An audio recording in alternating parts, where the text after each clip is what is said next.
India caucus है कांग्रेस के अंदर, वहां की पार्लियामेंट के अंदर, उसमें वो बढ़ चढ़कर यूएस इंडिया टाइज की बात करते थे कि कैसे यूएस को भारत को साथ लेना चाहिए। यहां पर उन्होंने एक तरह से ये भी कहा कि चाइना जो भी कुछ कर रहा है भारत के खिलाफ, लाइन ऑफ एक्चुअल कंट्रोल पर जो भी कुछ होता रहता है, ये यहां पर सही नहीं है। माइक वॉल्ट्ज राष्ट्रीय सुरक्षा सलाहकार के रूप में ट्रंप की टीम में शामिल होंगे। वो भारत के काफी करीब हैं। प्रधानमंत्री नरेंद्र मोदी यानी अजीत डोभाल के भी वो काफी करीब माने जाते हैं। ट्रंप का बांग्लादेश के हिंदुओं की दशा को ग्लोबल इशू बनाने के बाद यूनिस की हालत खराब है। अब ये अलतकिया पे आ गया है, अब ये झूठ बोलने लगा है, अब ये हिंदुओं के पैर धो धो के पिएगा, अब ये भारत को 10 बार नमस्ते करेगा, बॉर्डर पे आके लेट जाएगा, कुछ भी बोलेगा नौकरी बचाने की। 2023 में जब पीएम मोदी के अमेरिकी दौरे के दौरान कैपिटल हिल में उनके भाषण को पक्का किया गया था, तब उस ऐतिहासिक भाषण की व्यवस्था कराने की जिम्मेदारी और उसे लेकर अहम भूमिका माइक वॉल्ट्ज ने ही निभाई थी। भारत की डिप्लोमेसी इस तरीके से काम कर रही है, तुम तेल नहीं दोगे तो तेल कहीं और से ले लेंगे, तुम स्टूडेंट नहीं लोगे तो स्टूडेंट कहीं और भेज देंगे। तो जिस तरीके से भारत काम कर रहा है, बहुत बेहतर तरीके से, आराम से, सटल तरीके से करता है। ये रियासत पाकिस्तान की तखरीबकारी करके हमको युगोस्लाविया या सोवियत यूनियन या खिलाफत उस्मानिया या मुगल एम्पायर की तरह माशी तौर पर तबाह करके डिसइंटीग्रेट करना चाहते हैं। वही है ना कि अभी एडमिनिस्ट्रेशन ऐसा चल रहा है कि मार के चले जाते हैं, पता बाद में लगता है यार किसी ने मार दिया, तो मतलब वो हालत इन लोगों की हो रही है। तो भारत अपना काम कर जाता है, उसके बाद ही ना पता लगता है अरे यार ये तो हो गया। भारत पहले से ही 6 महीने साल भर पहले ही चीजें एंटिसिपेट कर लेता है।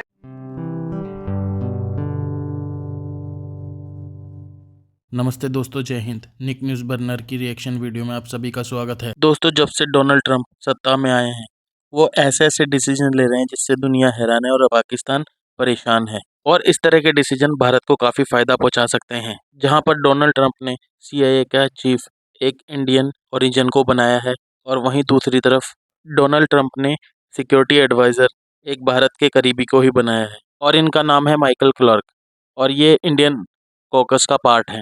दोस्तों, इंडियन कॉकस एक ऐसा ग्रुप है जो अमेरिका के पार्लियामेंट में बनाया गया है। जिन लोगों को इंडिया बहुत ही ज़्यादा पसंद है और इंडिया से प्यार करते हैं, वो इस पार्ट का हिस्सा हैं।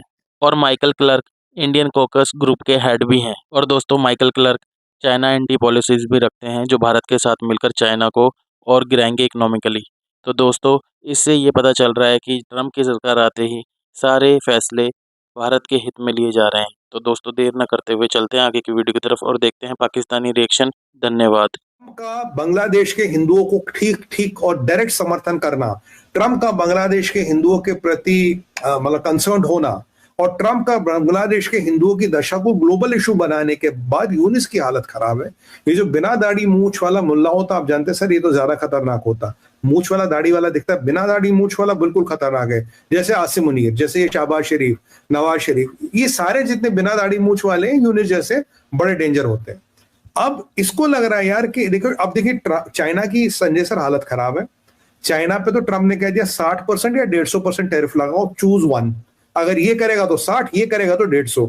अब चाइना की इकोनॉमी पे इसका इंपैक्ट $600 बिलियन का आएगा, इनके आधे ट्रिलियन से ज्यादा। तो चाइना की तो आधी हवा निकली पड़ी। अब चाइना के दम पे जो फुदकता था, तो उसकी हवा निकाल दी ट्रंप ने। भारत से पंगे ले रहा तो भारत इसको ठीक करेगा। हिंदुओं को शोषण प्रताड़न करा तो हिंदुओं को लेके ही ट्रंप ने इस पे निशाना लगाया। और इसका जो बरकत हुसैन ओबामा था, जो इसका असली गॉडफादर था, जो सबसे बड़ा इस्लामिस्ट है अमेरिका में, वो उसकी दुकान बंद हो गई। आप देखेंगे पूरे स्विंग सीट 7 की 7 ट्रंप ने जीत दिए लैंडस्लाइड विक्ट्री के साथ। तो मतलब ट्रंप के पास प्रचंड बहुमत है। और ट्रंप का अगर आप स्टैंड देखेंगे ईरान को लेके, जो पेनेटा कहते हैं, CIA के डायरेक्टर कहते हैं कि पूरा गो हेड दिया है कि ईरान के साथ जो करना करो। तो इजराइल को जो बिल्कुल लीवे दी है। आज तो अगर देखेंगे पूरे विश्व में एक तो हम और एक इजराइल, इसके अलावा ट्रंप के आने पे कोई खुश नहीं है। सबकी कहीं ना कहीं कोई पेच फंसा पड़ा। माइक वॉल्ट्ज चेयरमैन है of house armed services committee के, साथ ही साथ हाउस फॉरेन अफेयर्स कमिटी के भी मेंबर हैं। और सबसे इंपॉर्टेंट चीज यहां पर यह है कि वो इंडिया कॉकस को हेड करते हैं। क्वेश्चन ये है कि इंडिया कॉकस है क्या। देखो क्या है ना, अमेरिका की पार्लियामेंट में, जो कि उसको कांग्रेस कहा जाता है, वहां पर आपको कई कॉकस देखने को मिलेंगे, अलग अलग देश को लेकर बनाया जाता है, जैसे चाइना कॉकस, भारत कॉकस, मतलब इंडिया कॉकस। तो इसमें होता क्या है कि जिस भी देश का कॉकस है उसमें चाहे आप रिपब्लिकन पार्टी से हो या फिर डेमोक्रेट पार्टी से हो, अगर आप उस देश को सपोर्ट करते हो, उस देश के बारे में और ज्यादा अच्छे से क्लोज रहना चाहते हैं, तो आप उसके मेंबर बन जाते हैं अगर आपको चुना जाता है। तो मैं आपको बता दूं, इस कॉकस के अंदर 40 मेंबर्स हैं बेसिकली, और इनकी जिम्मेदारी होती है कि कैसे अमेरिका और भारत को और ज्यादा पास लाया जाए। दोनों देश के बीच के जो स्ट्रैटेजिक इंटरेस्ट हैं, चाहे टेररिज्म को कॉम्बैट करना हो, डेमोक्रेसी को प्रमोट करना है, इकोनॉमिक डेवलपमेंट करना है, scientific research, natural disaster relief, बहुत सारी चीजों पर काम किया जाता है। तो इसको हेड किया जाता है, ये जो कॉकस है एक तरह से आप कह सकते हैं टीम है पूरी, उसको हेड करते हैं माइक वॉल्ट्ज। और ये भी मैं आपको बता दूं, ये कॉकस बनाया गया था 2004 में। हम और इजराइल बड़े खुश हैं क्योंकि हमें तो कोई फर्क पड़ता नहीं ट्रंप के आने से, ट्रंप का आना हमारे लिए अच्छा है। तो इसीलिए मोहम्मद यूनुस की हवा टाइट है। पाकिस्तान काम आएगा नहीं, ओबामा काम आएगा नहीं, ये क्लिंटन काम आएगा नहीं, चाइना काम आएगा नहीं, भारत से मैंने पंगे ले लिए, बाकी छोटे मोटा कोई बचा ही नहीं। यूरोप में वैसे इसका हितैषी नहीं है। और इसकी जो सारी दुकान है ना संजय सर, एक चीज और इंपॉर्टेंट है, इसका जो कहता है मेरे पास फ्लैगशिप इंडस्ट्री है जो अब खत्म कर दी इसने, 30-35 बिलियन की जो पैसा लाती है गारमेंट, उसका सबसे बड़ा मार्केट यूएस। तेरा करीब 25 से 30 बिलियन डॉलर जिसपे बांग्लादेश चलता का ट्रेड सरप्लस किसके साथ है? अमेरिका के साथ है। तेरा ट्रेड डेफिसिट चाइना के साथ है, जबकि चाइना ने बोला तुम्हारे आने वाले किसी चीज पे मैं टैरिफ ही नहीं लगाऊंगा, तब भी तुम्हारा 2 से 8 बिलियन का ट्रेड डेफिसिट है। तो अगर ये अमेरिका नाम का सपोर्ट निकल जाए, जो भी इसको थोड़ी बहुत लेजिटिमेसी थी, जिसके नाम पे दुकान चलाता था, वो अमेरिका ने कहा था we will work with you, मतलब उसको रिकॉग्नाइज नहीं, विल वर्क विद यू।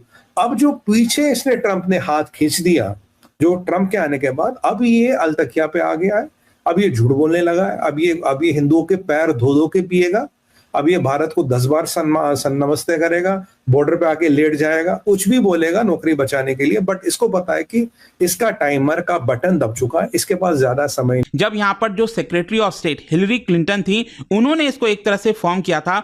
और अमेरिका में आप देखोगे तो कॉकस जितने भी अलग अलग देशों का है, उसमें सबसे बड़ा कॉकस आपको इंडिया कॉकस ही देखने को मिलेगा। तो इसी की वजह से माइक वॉल्ट्ज एक तरह से भारत के सपोर्टर हैं। तो आप समझ सकते हैं कि चाइना के ऊपर इसका क्या असर होगा।